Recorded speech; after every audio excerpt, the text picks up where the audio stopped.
Usung Anies, Nasdem terancam di sisi Jokowi tapi untung di pemilu 2024. Jakarta, CNN Indonesia, keputusan Partai Nasdem mendeklarasikan Anies Baswedan sebagai calon presiden, capres, di Pilpres 2024 menjadi sorotan publik. Sejumlah pengamat menilai langkah itu sebagai pertaruhan partai yang masih duduk di kabinet Presiden Joko Widodo. Partai besutan Surya Paloh itu dinilai cepat mendeklarasikan capres yakni 1 tahun sebelum pendaftaran pemilu 2024 resmi dibuka.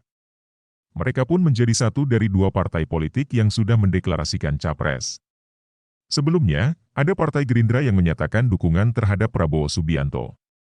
Keputusan ini menjadi perbincangan karena posisi politik Nasdem di kabinet Jokowi. Mereka mendeklarasikan sosok yang diketahui berseberangan secara politik dengan Jokowi dan partai penguasa PDIP.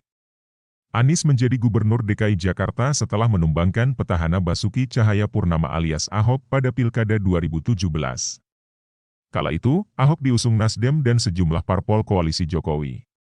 Keputusan Nasdem mendeklarasikan Anies sebagai capres membuat sejumlah kader mengundurkan diri.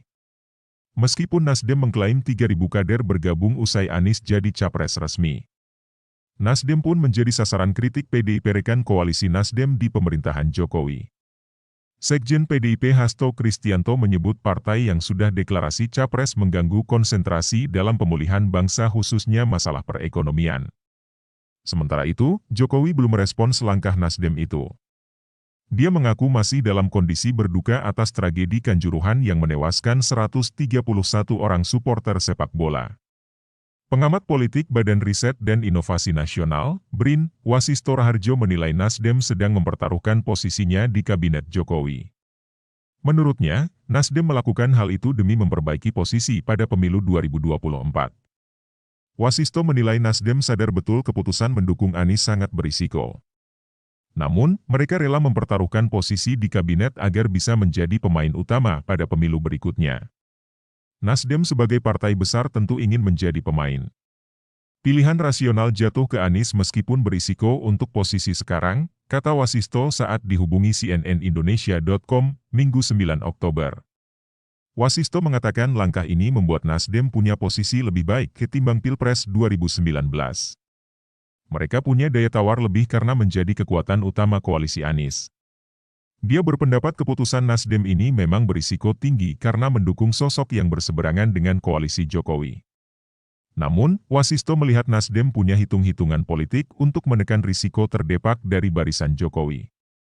Kalau kita melihat lini masa pemilu ke depan, potensi reshuffle kecil karena mendekati akhir masa pemerintahan. Nasdem tahu betul kondisi psikologis seperti itu sehingga bermanuver, ucapnya. Dihubungi terpisah, Direktur Eksekutif Lembaga Survei Kedai KOPI Kunto Adi Wibowo juga menilai taktik Nasdem cukup baik. Menurutnya, kecil kemungkinan Nasdem didepak Jokowi setelah mengusung Anies. Akan sangat berisiko Jokowi melakukan reshuffle sekarang.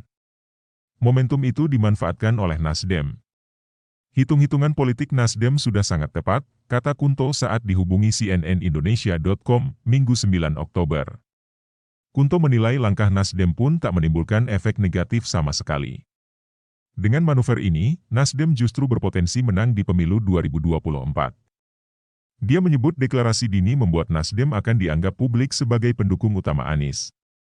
Dengan begitu, mereka akan mendapat limpahan suara atau efek ekor jas pada pemilu 2024 dari para pendukung Anies kelak. Kalaupun nanti PKS ikut mengusung, kemudian Demokrat ikut usung, orang pasti berpikirnya Anies ya Nasdem. Asosiasinya akan sangat dekat, akan sangat membantu Nasdem mendapatkan koatail efek dari Anies di pemilu 2024, tutur Kunto.